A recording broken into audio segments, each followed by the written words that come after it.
All right, we should be live. I'm hoping that we are. Let me go ahead and retweet the stream. We have a special guest in here today. Murls, what is up, dude? Thanks for coming on. How are you feeling today?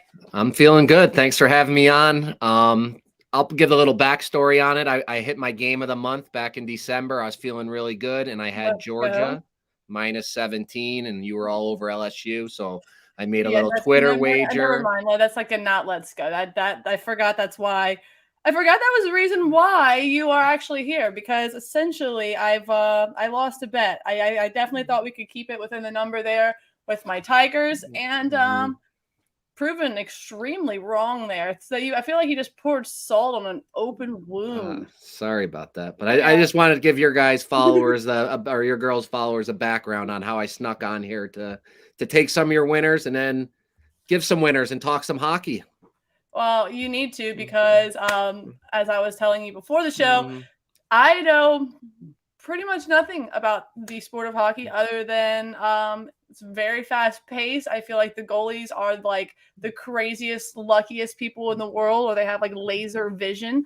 And I know that most of you are missing a couple teeth. So I'll start off with that question. How many do you have any fake ones? Yeah, I got the two bottom ones are fake. I was pretty lucky that I didn't lose the top ones. One time I played in Russia and my front teeth got knocked back, and I went to some crazy Russian dentist, and I don't know what he did, but he pulled them up to the front. And after I forget how many root canals I went through to save the two front teeth, but they're my own and only two fake ones. Way Is that more like a information. proud thing as a hockey fan or hockey player that you're just like, hey, these are mine? Because like I feel like the old hockey guys, they all have the whole chiclet mouth, right? Like the Denny Savard type guys, where it's just like you got these done in the mid 90s. So is it like hey, I got all my own teeth. Fuck you guys. Yeah, you're happy when you're older. When you're young, you love getting high stuck and like pucks to the face, you get scars, and then you're going to the bar with stitches, and it worked. You felt so cool and tough. But as you get older, you realize how many hours it's in the dentist chair, and then your face is just beat up the rest of your life. But when you're young, yeah, you love it. I love that.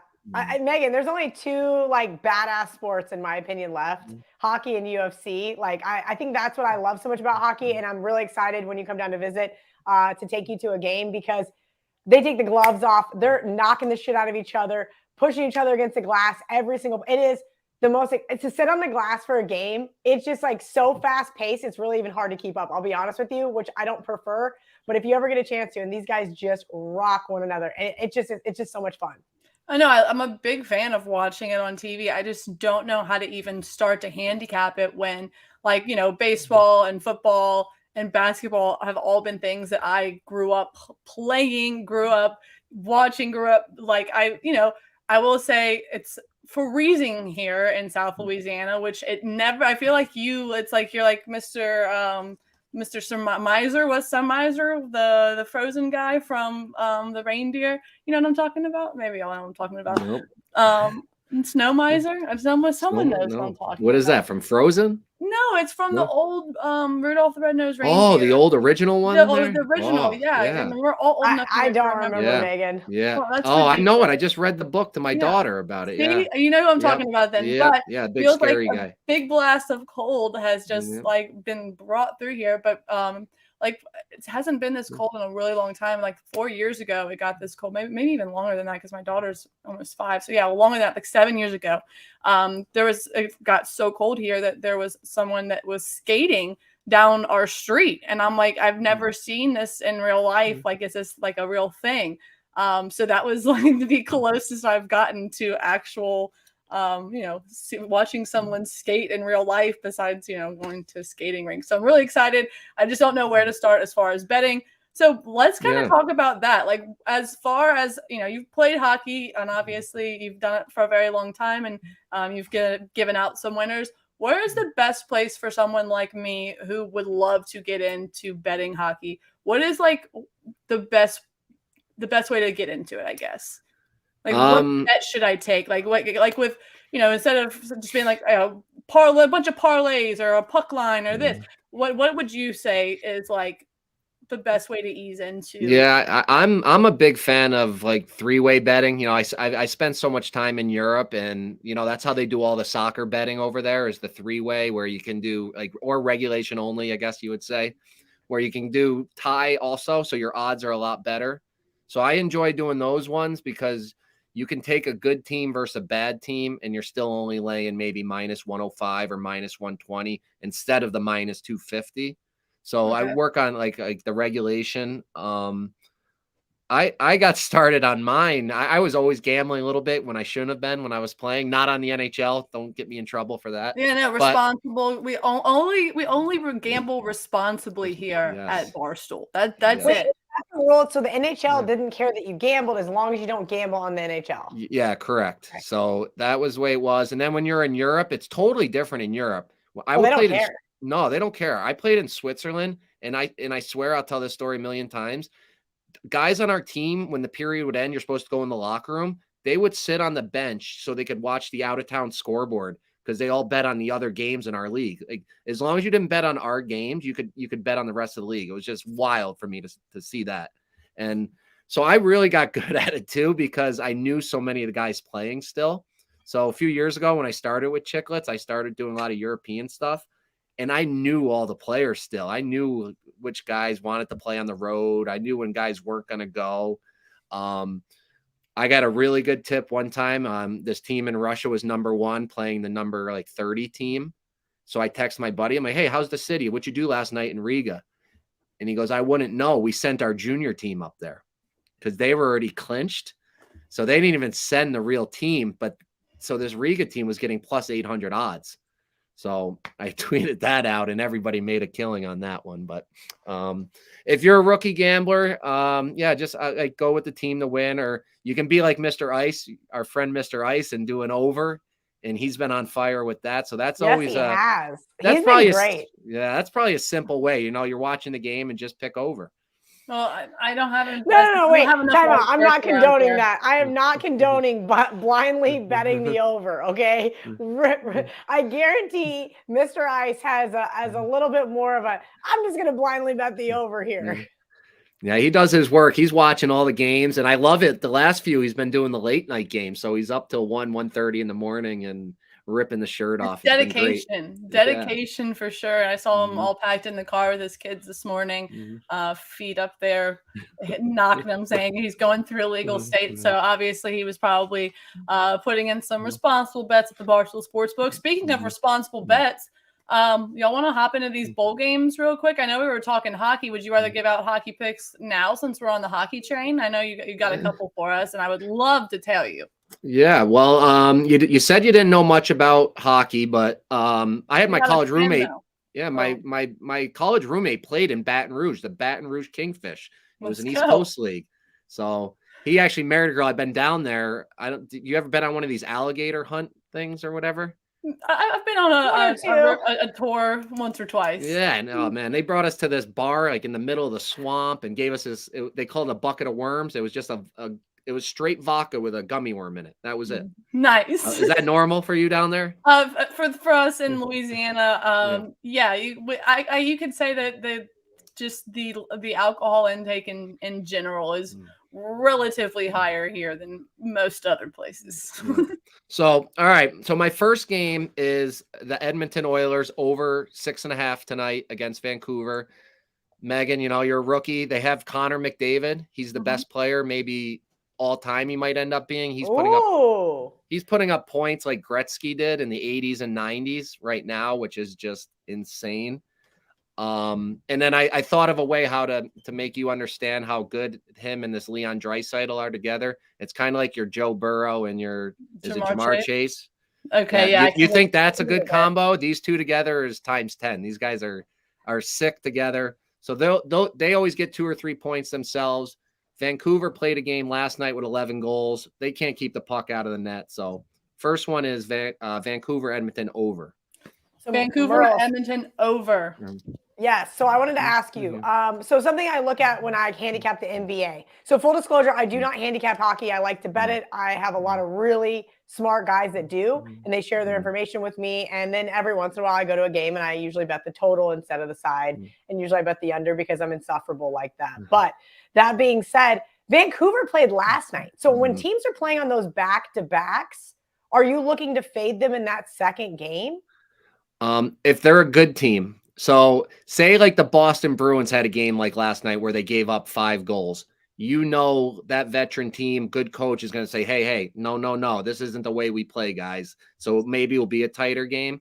But Vancouver is pathetic. They're just, they don't care. They just get their points and move on. And then Edmonton is just, they're a safe overplay anytime because they have the great forwards and not a great D. But in a normal situation, I do like that theory. Okay. Is that the only one you got for us? Nope. And I couldn't leave Kelly out. I have to do Vegas. She's in Vegas, and I don't know if you're going to the game or not. I am actually in Florida right now. She splits her time because she's. I go back and forth. I'm so tough life. You had such a good year last year. And all listen, Murls, are you in Canada? You're in Canada right now. Florida. No, I'm in New York. I'm in Troy, New York. Yep. And then you're in Sweden. Yeah. So but I go from cold to colder. That's it. Yeah. So I go from warm to really warm. That's how I like to keep it. But I do love this Golden Knights team. And frankly, that technically, I should say, a little caveat, I grew up a Blackhawks fan. They won, a couple of Stanley Cups there every other year. That was fun to see. Vegas gets this hockey team and just goes bananas for hockey. Just absolutely bananas, especially the first year when they were supposed to be terrible. And, they're in the playoffs. And then, we've seen kind of an interesting transition from this team. So I am a Golden Knights fan, if you will. I enjoy watching them play. It is one of the best hockey arenas to go watch a game at. So that is my caveat with Vegas. Oh, nice. Yeah. So that first year was amazing. Like the Vegas flu, all those teams going there for the first time. Everybody's out boozing. So now I have to ask, do you believe in it? Because I worked in the nightclub. Totally real. Yeah, it was a combination of that, and they were a good team that nobody expected. And so if you're like, this team's going to suck, and you go out to Dre's until 4:00 in the freaking morning, like, what's the big deal? When we played, you worked, funny as Dre's, I played an exhibition game there with Colorado. It was versus LA before Vegas. They would always do one game. And we flew in that night, and our coach said if we won the game that night, then we could go out all night. And I ended up at Dre's till 4 a.m. And like 4 days later, I got sent to the minors, obviously. Oh no! Yeah. But hey, that's Vegas. That's what you do. So that's Vegas, baby. That's what it'll do to you. At least these young kids don't booze as much anymore. So they're not partying. So that Vegas flu isn't there as much. But I think it can be there tonight because the St. Louis Blues came in a couple nights ago. They're an older team. They got some guys that still like to run a little bit, and they've just been up and down all year. So. Why do you think the younger guys don't booze as much? Do you think they just care so much about their body and their health and their mental well-being? Yeah, the culture's changed. I think they're addicted to this, Megan. They're addicted to video games. Yeah. They don't care about getting any what. They would rather I cannot explain it. They just do it on the apps now. We had to go out to the bars. We had to go out and look around. So they just have NHL player in their bio and some girl shows up to their hotel room. It's like I can't even. To say the least. That shows how old I'm getting. I gotta stop. Yeah, exactly. Yeah, same here. So, but I think the St. Louis Blues probably had a few too many. They've been so weird all year. Come on your show. Name's Kelly in Vegas. I gotta take Vegas. The money line's minus 159. That's little steep. So this is where I like to do the 3-way and do plus 109. Oh. So okay. I'd rather do the 3-way. If it goes to overtime, then maybe I go on the Barstool Sportsbook and the live bet and, put a little more on Vegas that they win in the shootout or in the overtime. But everybody rides, so make sure you tweet that out if you do decide to hit that live because I'm riding tonight. I'm going to be I'm all in on hockey and I'm very very excited. I always try to have a little like fun story of my bet or like a little gimmick like that. So, and that's how you got to be lucky. You girls know how it takes a lot of luck in this too. But I will be having a few cocktails tonight. I have my Big Deal Brew ready. Anytime I've used these to crack open and turn the game around, it works. So Friday night here, we're going out, and I'm feeling really good about those 2 games. But what are you drinking? Of course, you've already put in your bets responsibly. So once after you've already responsibly put all those in, what were you having? Always the Big Deal Brew now. Yeah, right behind him. Big Deal Brew. Biz's Big Deal Brew.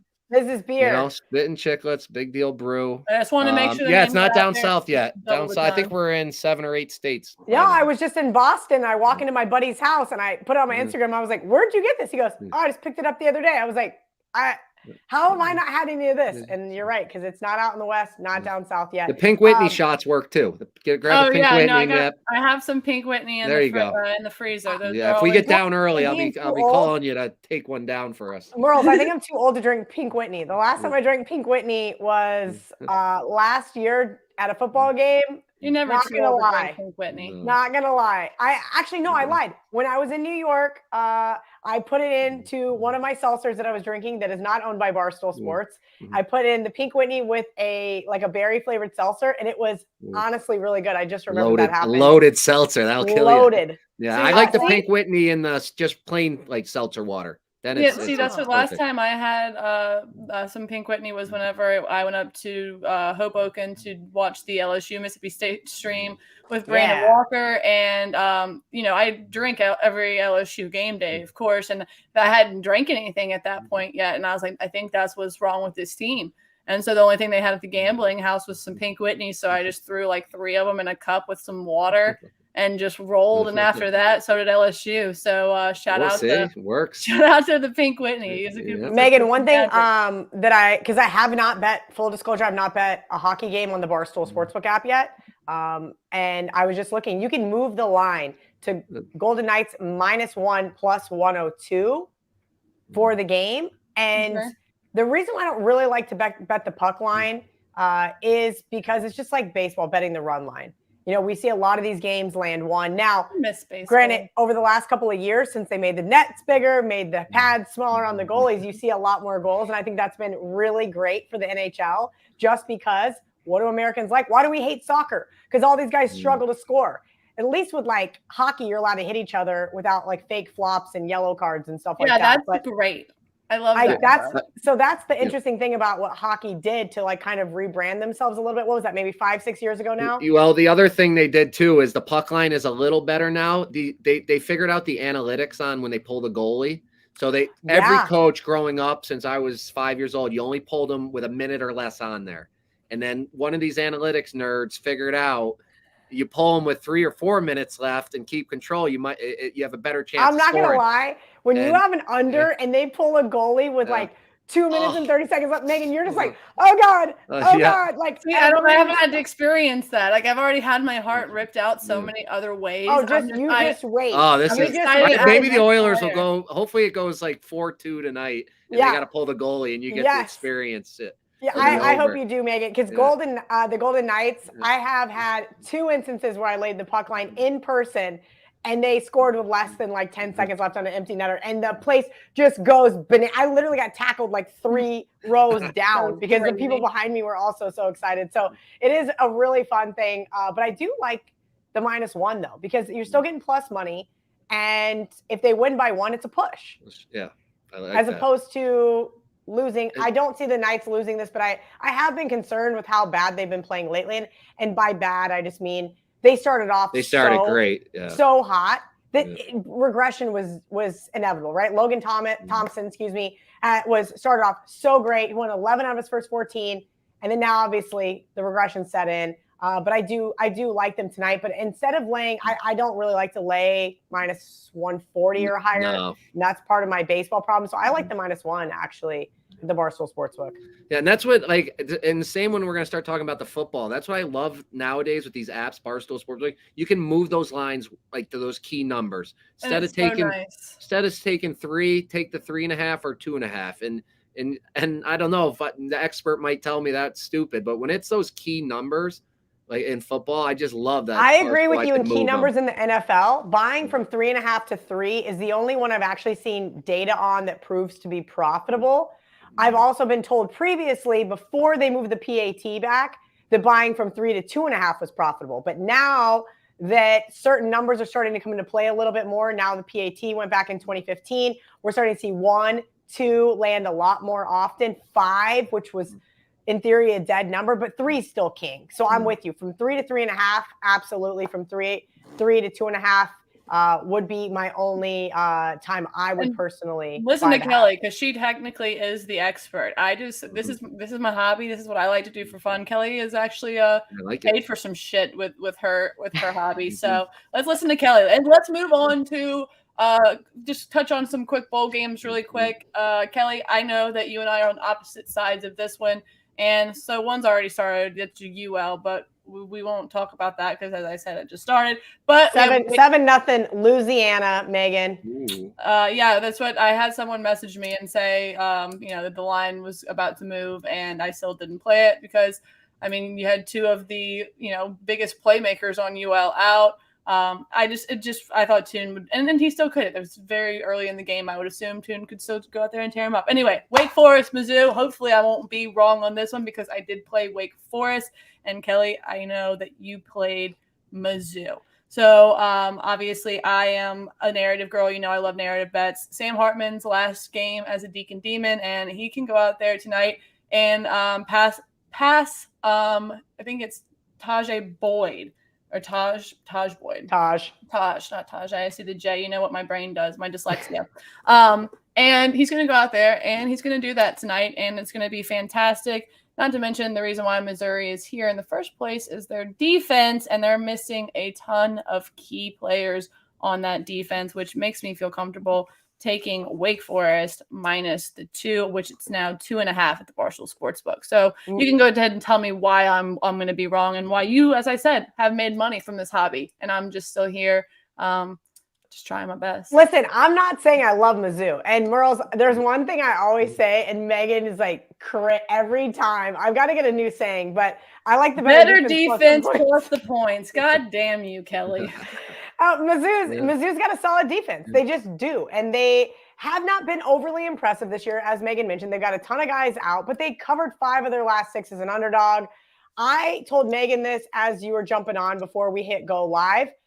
Mizzou in a shootout is like the last thing that I want. So I also lean towards the under here. If Mizzou has to get a shootout with Wake Forest, bye-bye 2.5. They're going to lose by double digits. So in theory, I think this could be a 21-20 type ugly knockdown drag out type game. And everybody can hate me for taking the under. I was so wrong yesterday. Hopefully I'll be so right today because Baylor was just the worst side that I could have taken. And I went against America. What a bozo I am. These military schools, something to keep in mind for futures, these military schools show up in bowl games. They just do.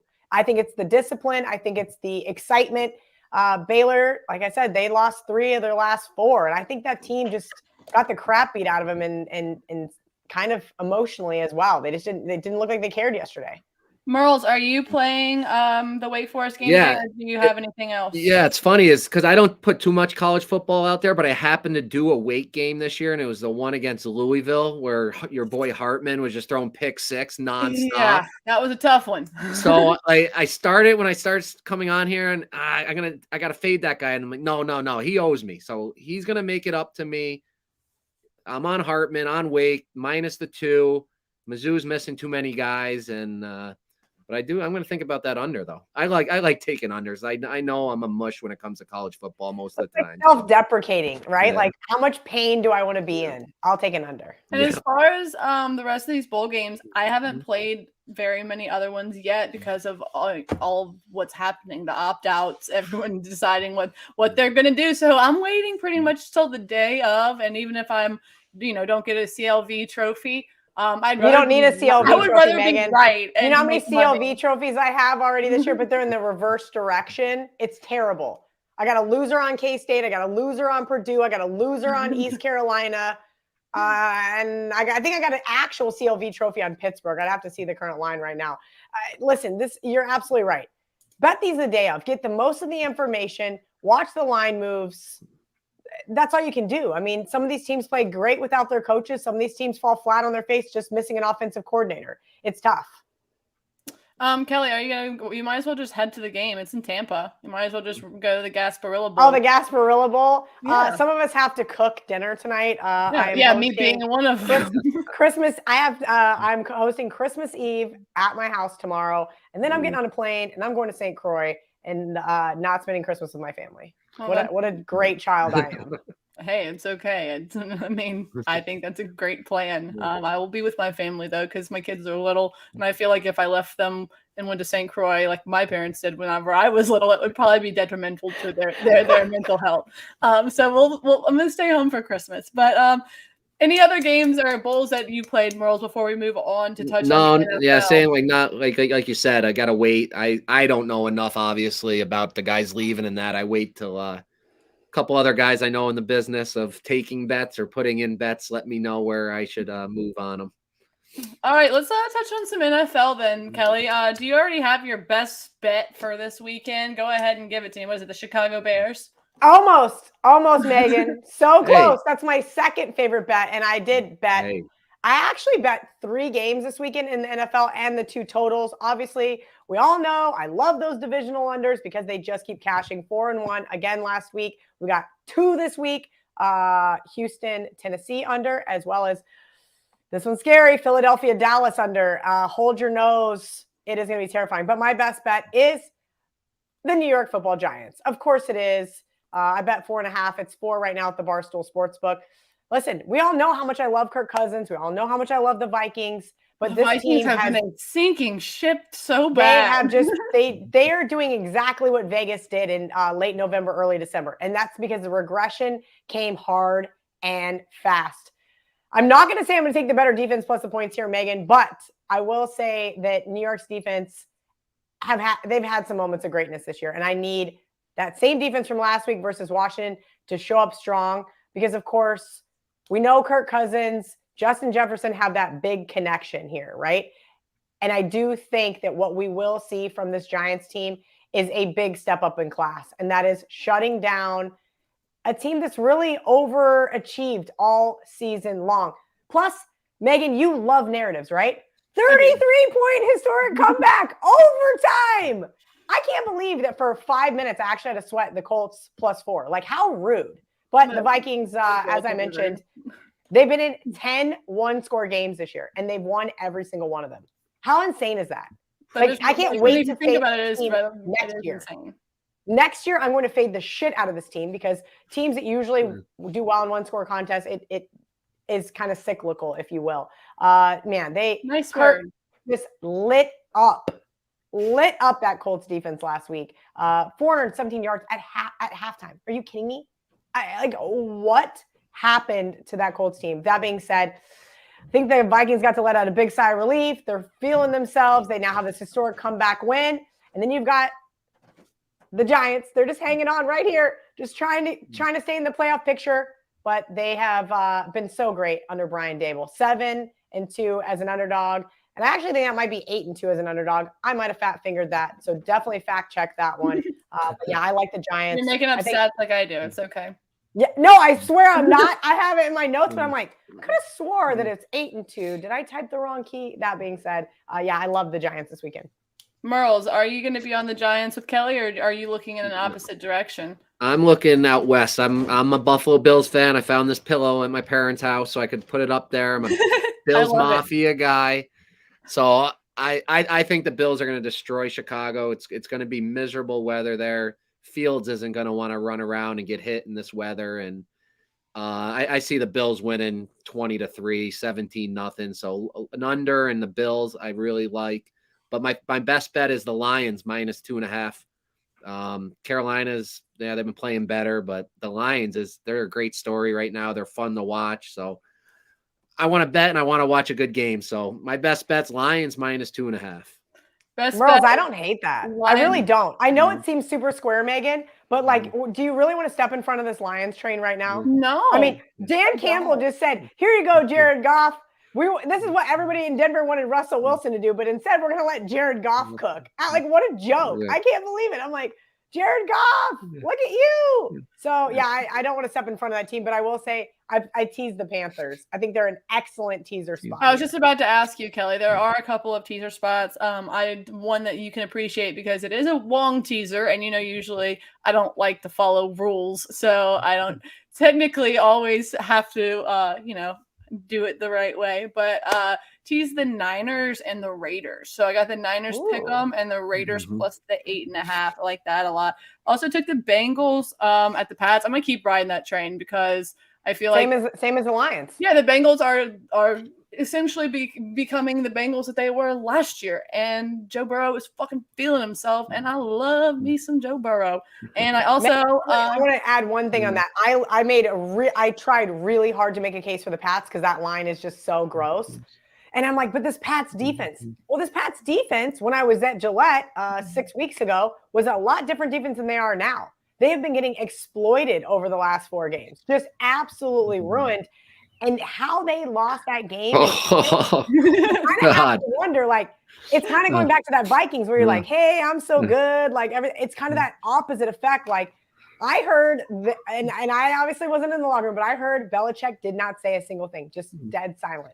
I really think he should retire and just start selling sleeveless hoodies, have an entire line of just really comfortable shit, and I would wear it. I'd be in. Fair enough. I also again, narrative girl. I like the Eagles. I have a ticket at 6, but I also like them plus the 4.5. You have Minshew Magic, and he's playing for Leach, man. He's supposedly looked fucking fantastic all week at practice, and I don't want to say I'm not a believer in this Cowboys team because they do have all of the pieces. I saw that Parsons might be out. He's been out last 2 practices due to an illness, which I would assume he'd be back in. But there's just something about this Eagles team right now that I think is special. And I'm not saying that the Cowboys don't have that, but I'm excited. Minshew gets in there, and there's a reason why he has the nickname Minshew Magic. He's able to get in games and just make things happen that just blow your mind, and I'm hoping that's what he'll do for the Eagles this weekend. What are y'all's thoughts on that game? Maybe the good part is, and then I'll let Murls talk because I haven't shut the fuck up in the last 10 minutes. But in all seriousness, Dallas has already clinched, and oh, by the way, Dak Prescott's thrown 17 picks. 17 picks! In the last I've never really been impressed with Dak, and I know that's probably a really freezing cold take. A lot of people love Dak, but I've never been. The Eagles' pass rush can get to him, and if they can get to him, they're going to win this game. The problem is I already bet the under, so I couldn't bet the Eagles because I hate having 2 outcomes in one game. Yeah, that's so hard to hit both of them. It's the worst. You're rooting for one thing, but really don't get too many. How am I going to root for an under, but also be supposed to be excited that the Eagles just scored the game-winning touchdown that killed that same under? It's not fun. Yeah, no, it's not fun at all. and the Cowboys lost in a horrible way too. They completely blew that game last week. So who knows how they're going to react? I'm not taking that game, but I'm going to be watching that game. It's such a good story with Minshew, and it's going to mean so much in the playoff races as well. I'm really excited. That's probably my favorite. Obviously, I think that's everyone's game that they're looking forward to. Maybe not for you, Murls, because you obviously said you're excited to watch the Bills just demolish the Bears, which I don't see why they can't. I'm not laying that number, but I do respect. Don't lay the number. Hey, here's an idea. Here's what I think Murls should do. I think he should just tease the Bills down below a field goal because. And I like them with that Niners too. Then maybe I'll do a Niners and Bills teaser. I like the Niners to win the game. I don't trust the Bears to win, but the Bears have been so scrappy lately, especially last week where we saw with the Eagles. This is just a team that they've got some issues, but like Megan said, I like Fields. The weather's going to be horrific, absolutely terrible. Yeah. But that's the good news because if you exploit Chicago's secondary like A.J. Brown and Devonta Smith did last week, you guys, Stephon Diggs, it could be a bloodbath. But because of the wind and the snow, I'm hoping that means they just ground and pound. I'm with you, like 17-10. I'll take 17-10 all day. All right, let's see. before we go, there was one question I wanted you to answer, Murls, right here. End of year NHL futures. I just wanted, I mean, you are the hockey guy. You're on Money Shots, a show where we usually don't talk hockey. But obviously, I'm super excited that we are today. And let's hear the end of year NHL futures before we get out of here and enjoy the holidays. Yeah. So I was talking, Kelly, before, and I said that I had Logan Thompson as my rookie of the year, start of the year at 17-1. So that one is looking good because I did that just because I knew he was going to play all the games and be on a good team, have a chance. There's obviously some other guys out there now. Another interesting one I like is this Jeff Morrissey in Winnipeg to win the Norris Trophy. That's an award one for teams to win it. There's what this guy Grant Klein is probably looking for. The Boston Bruins coach is a very good friend of mine, so I really want to see them win, but I know if I come out and say that, I will mush them, so I will not take the Bruins. What a respectable guy. You know, I love that team. We're going to the Winter Classic next week. Love that. Colorado, once they get healthy, they're not. I don't think they're going to lose again. So Colorado is my cup winner back to back. Makar and McKinnon 550 are too good. You're getting decent money at them now as they've been so banged up all year. But I think that's what's going to help them because these guys are missing games now. By the end of the season, they're a lot fresher. It's a grind playing the 80 games, and then you got to do 20 more. Do hockey players, so it is like the NBA, where you guys do have load management, if you will. No, not purposely. Only with the injuries. Okay. You'd have to drag a guy off by his skates. I was wondering when you said that. I was like, no, I have yet to hear about that, but you'd be surprised. Listen, and I'm superstitious, so I always thought like if I did sit a game for load management, then I'm end up going to get hurt, and then I'm going to sit games that I didn't want to sit. You know, I think that's a lot of hockey mentality. If we're all so superstitious that we would never miss a practice or a game because that could lead to a real injury and really missing the game. I love that. I love superstitions. Super excited that you were able to come on today. Yeah. I'm excited for really, I don't want to say my first real hockey bet because I've tailed some people, but I haven't really watched. But tonight is the night for hockey. Yeah, now I feel a lot of pressure. No pressure. I got to go 2-0 so I can come back on again. You're always welcome back on. Open invite forever. Thank you, everyone in the comments. Thank you, Kelly and Murls. I hope everyone has a fantastic holiday, and we'll see you guys in maybe Monday the 2nd, right, Megan? We're going to try to do a Monday morning show. I asked our producer if we were able to switch time so we can get all the bowl games, because that is the best slate of bowl games, Megan, in my opinion. That I'm with you. 4-game stretch, at least for a day, as far as like one of the days goes. So we'd like to do that. So we'll see you guys on the 2nd. See you guys on the 2nd, and let's go Wake, right, Murls? Yep, let's go. Hartman. Thanks, Murls. All right, bye. Thank you.